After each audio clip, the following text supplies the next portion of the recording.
Pinocchio, Good Bedtime Stories for Kids. Today we have a book named Pinocchio, Good Bedtime Stories for Kids.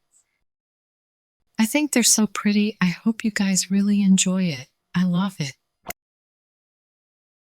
Please give this video a like if you enjoy it, and don't forget to subscribe for more stories. Thank you, reading. So, here we go. Once upon a time, there was a man named Geppetto who made beautiful wooden dolls. He lived alone, and his dream was to have a son with whom to share all his love and affection. One day, Geppetto made a little boy of wood. When he finished, Geppetto sighed, "I wish this wooden boy were real and could live here with me."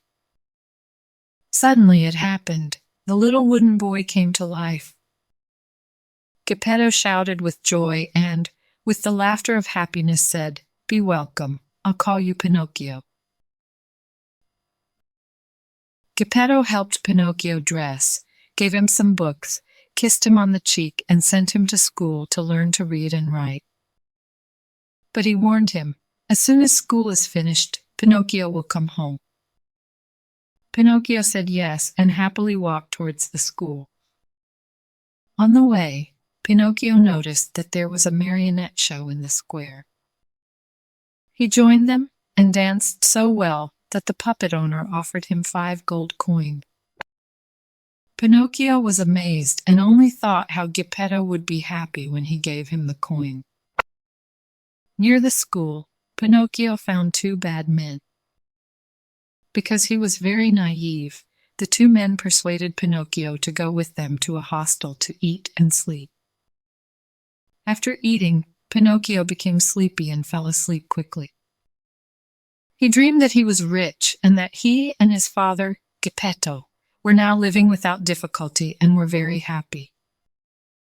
When he awoke, these men persuaded Pinocchio to bury his gold coins in a place that they knew, and said to him, "The coins buried here will become a tree of money, and never again your father, who is old and tired, you will need to work." Pinocchio did so and waited for the gold coins to turn into a money tree.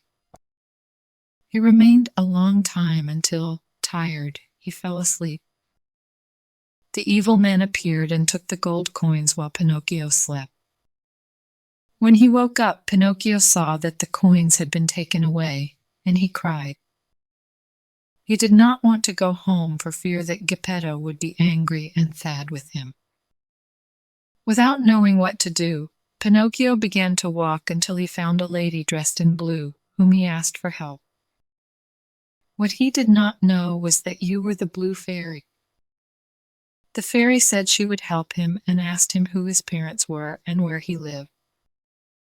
To which Pinocchio replied, "I have no house and no one to live with." The Blue Fairy realized that Pinocchio was lying, and his nose began to grow. The Blue Fairy replied, "Go home to your father.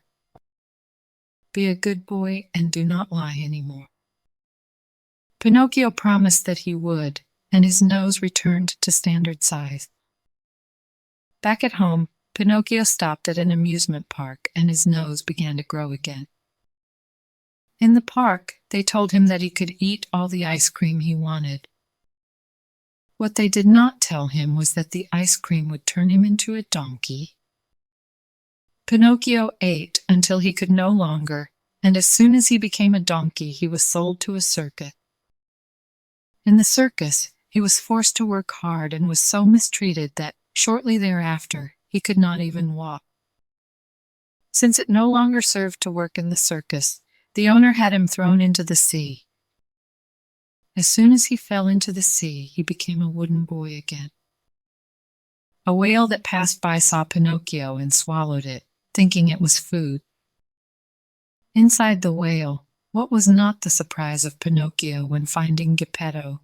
This one had gone to look for Pinocchio and ended up going to the belly of the whale.